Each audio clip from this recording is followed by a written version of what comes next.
As they looked in the direction Ted Horace indicated, China and Curly both saw a movement. A figure which had been unseen because it was the colour of the sand had risen and was now dragging itself painfully away from the still smoking debris of plane and lorry. 2 minutes later, the three friends were gently carrying Major Corey farther away from the heat. They laid him down, and Curly folded his sheepskin coat for a pillow. "We thought you were a goner, sir," Ted Horace said, "or we'd have been down here in quick time. Where are you hurt?" Major Corey somehow managed a wry grin. "A good soldier should never be wounded where I'm wounded, Sergeant. It's in the back. It seems to have paralysed me from the waist down. You don't happen to have any water with you? I could manage a drink." "A drink?" Ted Horace looked sideways at his two men. He knew they had no water. Their water bottles had been left behind with their lorry outside the German airfield. "I don't look so worried, Sergeant," Major Corey whispered. "It was just a thought. Anyway, I'm glad to see you again. You did a wonderful job last night. Very fine. I told Colonel Pomfret going to recommend you for..." Then he stopped. Curly Bates had dropped his hand to his hip pocket and had pulled out a small silver flask. On it were the twin black eagles of Germany. "The fellow it belonged to didn't need it anymore," Curly explained as he began to unscrew the top. "I've always carried it. It's only water, but I thought there might come a time when I'd need it." Major Corey shook his head in protest. "A fine gesture, Bates," he said hoarsely. "But you'll need it. I don't really need it, and..." "Don't talk so daft," Curly said, lifting the Major's head, and then realising what he had said, he gulped and added quickly, "Sorry, sir. Didn't really mean that. Now, just a sip. There'll be plenty more later on, sir," Sergeant Horace said, forcing a heartiness into his voice that he did not feel. "Only for the time being, I'd do as Private Bates suggests, and just have a sip." The water was warm and stale. It had been in the flask since they left the last waterhole, and that was 3 days earlier. To the wounded man, however, it was like nectar. A wound always produces a thirst, and in the desert a thirst can be maddening. It needed a great effort of will not to try and gulp down the quarter pint of water the little flask contained. "Thank you," Major Corey whispered, and when Curly let his head sink back, he went on. "I was unlucky. Got a bullet in the engine, and then part of a bomb took a wheel off. Your friend Foster was driving, but I ordered him to join the nearest vehicle. Thought I'd stay and fight it out. Always fancied going out that way. By the way, Sergeant, you're not a very good liar. You said there would be plenty of water later." He shook his head slowly. "Carry me back to the wadi. I know you haven't got any water. I've something to say to you later. If you'll carry me as smoothly as possible, it won't hurt so badly." Part of the Stuka's wing was used to drag the wounded man across the mile-distant wadi. There they scraped a small cave in the sandy bank. It gave some protection from the glare of the sun. They bandaged the Major's wound. It was a piece of shrapnel in the back, and though it did not look very serious, the slightest movement brought the sweat of agony to his brow. "Now, lads," Major Corey said huskily, "I know what you are facing. No water. The patrol has been dispersed, and if they've any sense, and they have, they won't come back to look for me. They would see that my lorry had got a direct hit. There are 2 things you can do. Walk to the coast and surrender, or try to cross the desert. I'm not going to make any suggestions. One thing I do know, you can't move me. I couldn't stand the pain, even if you had a lorry. Later on I'll try and write a letter, and when it gets dark, you must move off. Now, I'll just try and doze. I feel rather tired." The 3 men dug out another little cave in which they could sit out of the pitiless glare of the sun. They did not talk, they did not smoke. Once Curly took out the little flask and looked at it. There was an egg cup full of water in there, and all 3 were slowly drying up. "Better give him another drink, Sarge," he said throatily. "I'm sure he must be choking with thirst." Ted Horace took the flask. "Thanks, Curly," he said. "Remind me to buy you a big drink when we get back to Alex." Planes buzzed over several times during the day, and it was obvious the Germans were still seeking the men who had blasted their airfield the night before. Slowly the day passed, and then came the first hint of coolness as the sun set.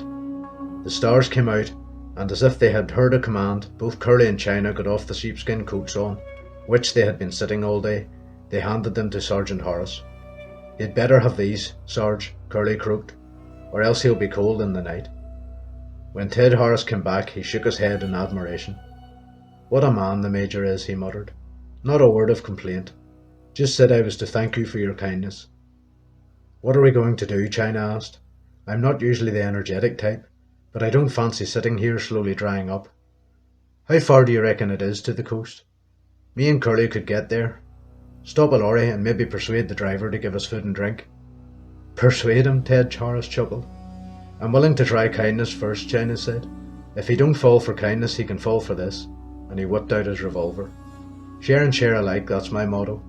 If somebody's got water and food, and I have none, then... He stopped, head cocked a little to one side, then got to his feet. The others were also on their feet. Somewhere out in the desert they could hear the hum of a heavy engine, a lorry engine. They hurried out of the wadi and stopped to listen. The sound was clear now and they caught a flicker of light some distance away. A vehicle of some kind was moving towards where the remains of the Stuka and the shattered lorry lay. Think they might be our mob? Curly asked as he trotted alongside Sergeant Horace. They might have come back to see if the Major was alive. Not if they've any sense they wouldn't, Ted panted. You've got to remember this, me lad. In war you don't risk a patrol for one man. The SAS and our own blokes are several hundred miles from safety. Okay, so long as we know they're Jerry's, Curly gasped. All I hope is that they've got water bottles. I'm not too fussed about grub at the moment. There'll be water in the car radiator even if they haven't got water bottles with them, China said gleefully. Core Ted, just think.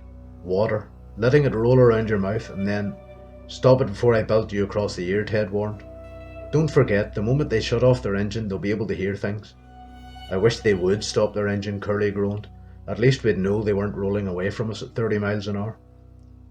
Suddenly the throbbing of the distant engine did die away, and in the silence which followed, the panting of the three men and the scuffling of their feet in the sand sounded very loud indeed. The headlights of the vehicle were switched on, and revealed the remains of the Stuka, and beyond it, the shattered remains of the lorry. 2 or 3 figures could be seen walking about, coming into the headlamp beams, then walking out of them again. It was impossible to tell whether they were British or German, for the Africa Corps, apart from their long peaked caps, dressed very much like the British troops. Like phantoms, the 3 Britishers crept nearer to the lights. The 3 men were probing about among the wreckage of the truck, and Sergeant Harris made a mental note that the first thing he must do when they were in command of the situation would be to destroy the codebook. If the enemy got hold of the code used by the long-range desert group patrols, it could mean disaster. The Germans were clever enough to listen in to the messages which were sent back and forth every day. They would know exactly what the patrols were doing, and it would be a tremendous moral victory if they could wipe out the cream of the long-range desert men. When I say right, take the man on the left, China. You take the one in the middle, Curly, and I'll take the other bloke. They inched their way a little nearer. Had they possessed rifles, they could have picked off the 3 men with ease. But revolvers are nothing like as accurate as a rifle. They are made for close range work. Now get ready, Horace whispered, and don't miss, okay lads? Okay, China and Curly whispered together, and Ted Horace was taking the first pressure on his trigger and forming the word right when one of the trio ahead they heard. I'd like to take that if you don't mind, sir. It belonged to Sergeant Horace. I'd like it as a sort of souvenir. Sam! The word came from Curly Bates and was filled with incredulous amazement. At the shout the 3 men dropped flat, as if pulled down by a single wire, and a voice which was recognised as belonging to Colonel Pomfret barked, Who's that? Stand up, or... Sergeant Horace, sir, and 2 men. To himself, Ted whispered, Cor, what a let-off. Another tick and they'd all be in Kingdom Come. Strike a light. They'll never be as near knocking on the golden gates if they live to be 1,000. Sam Foster was overjoyed at seeing his 3 friends again. So was Colonel Pomfret, and he congratulated them on their good work the previous night in stopping the tanks. Major Corey had told him about it and he intended to report the matter when they got back. He had come back now to make sure that the long-range desert group's codebook did not fall into enemy hands. I understand also that Major Corey had a notebook with all of his work in the past weeks. Sergeant Horace interrupted there to tell the Colonel that Major Corey was still alive, though seriously wounded. Alive? And the Colonel's face lit up. Then his elation faded and he stroked his bearded chin. Wounded? That makes things even tougher. Those Stukas did a darn good job this morning. I've got 7 wounded men hidden about 9 miles from here. I've got 2 jeeps, a limping lorry belonging to your patrol and 13 other ranks. We're short of food and water and the wireless truck is gone. Anyway, we'll get hold of the Major. We must get him back. His information is vital. Headquarters will want it, I know. They got aboard the jeep and the overladen vehicle lurched and bumped its way across to the mouth of the wadi. Sergeant Harris led the way on foot to where they had left Major Corey, and the two officers held a short conference. Then the Colonel called Sergeant Harris over. "Sergeant, the Major and I have just come to a decision, which is very painful for both of us. The Major insists that he cannot stand a journey across the desert. You have seen his wound?" "Yes, sir." Ted was standing stiffly to attention, and the Colonel told him to stand easy. "It doesn't look too bad, sir. We've put a pad on it. Trouble is, it seems to be lodged in the spine." "Now, it isn't any use holding an official inquiry," Major Corey said quietly. "I know I couldn't stand the truck no matter how padded it was. Colonel, you have wounded men and you are short of transport. If you could leave me some water and a revolver, just in case." "What about the notebook, sir?" Ted asked. "Isn't there some pretty vital information in it?" "Yes, but it might as well be empty," Major Corey said ruefully. "The trouble is that my notes are written in a shorthand of my own devising. I used it so that if I did happen to be taken prisoner, the information wouldn't be of any use to the enemy. Well, it cuts both ways now. You can take the book, Colonel, but unless I am there to sort it out, it's useless." They argued for several minutes. Colonel Pomfret wanted to try and get the Major back, but the wounded man refused. The least movement brought beads of perspiration to his face. The shrapnel in his back must have been touching some vital nerves. That was obvious from the fact that he could not move his legs, but the same nerves sent thrills of agony through him at the slightest movement. "I'll take the book," Colonel Pomfret said gently, "and I'll leave you my own revolver. We've just got a little water with us in the jeep, I'll leave that. If we can get the Sewa Oasis within the next 3 days, there's a wireless there. I'll get them to send a plane out for you." In the darkness, Major Corey shook his head. 3 days with only a small amount of water would be too much for a wounded man. "Goodbye, Sergeant Harris," he said. "I have enjoyed having you and your 3 men with me.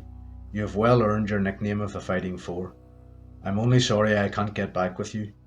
Don't forget to recommend them for an award, Colonel, when you get back. They earned it last night." "Sir," Ted said, disbelief in his voice, "we can't leave you like this." "I'm afraid you must," the Major said huskily. "There's a war on, Harris, you know that. Goodbye, and don't start arguing." "It's no use, Sergeant," Colonel Pomfret said. "What the Major said is true. There is a war on. The Major is seriously wounded. We cannot afford to leave you here. We haven't got the water to spare. It's one of the tough things that we have to face from time to time. Come on, I'm sorry to have to leave you, Corey. Try and hold out. If we can get help here, we will. God bless." They shook hands. The Colonel saluted the wounded Major, then turned resolutely on his heels and marched up the wadi. This was one of the worst moments of the war for him. Had the Major been fit to move, he would have done anything to get him back to base, but Corey had insisted that his wound was too painful. What was more, the Colonel had some 20 men to think of, 7 of whom were wounded. Back at the jeep, he asked for the solitary water bottle. It was still 2/3 full. He took it back to Major Corey, gave him a drink, then propped the bottle near to hand. Not trusting himself to speak again, he hurried back. At the jeep he shouted, "All right, lads, let's get moving. We don't want to waste time." "Are we not taking the others, sir?" Corporal Ackers, who was the SAS jeep driver, asked. They went off with the sergeant. "Sergeant Harris! Sergeant Harris!" There was a crispness in the Colonel's voice. "Come on, double up, we've got a long way to go before daylight." From somewhere down the wadi came a faint echo of the last word, but no sound of hurrying feet. The Colonel stood up, cupped his hands about his mouth, and bellowed for Ted Harris several times. He was fuming, and getting ready to shout again when a figure loomed up out of the darkness. "Sergeant Harris reporting, sir. I beg to report that I am not returning with you. I have decided to stay behind with the Major. I have also persuaded my 3 men to stay behind with me. Sorry to have to stand here and say this, sir, but I hope you will understand." For a moment there was a dumbfounded silence, both from the Colonel and from Corporal Ackers. If there had been light to see the Corporal's face, it would have revealed him, with eyes as round as saucers. He sat stiffly behind the wheel, his mouth open in utter amazement. He had served under Colonel Pomfret for more than a year, and he knew what a fire-eating soldier he was. Disobeying an order from old Pom-Pom was like talking of flying to the moon on a paper kite. No one would be crazy enough to try it. Corporal Ackers waited for the explosion, but it did not come. Quietly, calmly, Pom-Pom said, "I admire your feelings, Sergeant, but I am afraid it won't work. It is my duty to obey orders, and they are to get my men back to base quickly, and in as good shape as possible. You too will obey orders. Now call your men and get into the jeep. I'm sorry, sir, but this is sub 1 order I refuse to obey. Corporal Akers winced. This was throwing the glove down with a vengeance. Mutiny in the field of battle, Sergeant, is punishable with death, if I remember my King's rules and regulations. Do you realise that? Yes, sir. And you still refuse to get into the jeep? Yes, sir. I think we can get water and food and keep the Major alive. Listen, Horace. I know I can't get to Sewa Oasis in less than 5 days. You can't hang on so long. You know what that means. The Major will have company, sir, and I wouldn't like him to die alone. As a soldier, Horace, I have to tell you that you're a mutinous fool, and I shall have to report this conduct. As a man, I wish I could stay with you. Colonel Pomfret thrust out his hand. Good luck. If you have a guardian angel, he's going to have to work overtime. Here, you may run short. And he dug into his breast pocket and brought out an opened pack of cigarettes. He thrust it into Ted Horace's hand, then climbed into the jeep. A moment later, the silence was broken by the roar of the engine. As the jeep drove away, Colonel Pomfret spat out a stream of words to his corporal. Akers, we're leaving 5 brave men behind. Major Corrie is seriously injured, and I haven't heard him whimper. The other 4, I heard a whisper they were nicknamed the Fighting Four. I don't know what they did to earn a nickname like that. Maybe they're just crazy. Maybe they don't realise what they are letting themselves in for. If they do realise it, then we've left behind 4 of the bravest men I have ever met. Yes, sir, Akers agreed. One other thing, Akers, Pom-Pom said. What Sergeant Horace said to me was the worst kind of mutiny. Deliberate defiance of orders. In wartime, that's just about as serious a crime as a soldier could commit. Akers, you never heard him say anything. Understand? What he and I said was private. If one word of this leaks out, it'll give me great pleasure to skin you alive. Is that quite clear? Clear as a bell, sir. Right now I'll take the driving seat. I'm going to drive like fury. We've 7 wounded men waiting for us. We've precious little food and even less water. And 300 miles of desert to cross before we reach the nearest waterhole. If we get out alive, we'll be lucky. He switched on his headlights and put his foot hard down. His lips were pressed together in a tight line. No one had ever accused old Pom-Pom of being soft-hearted, but he was feeling a little sick at heart now, for he felt sure the 5 men he had left behind were as good as dead.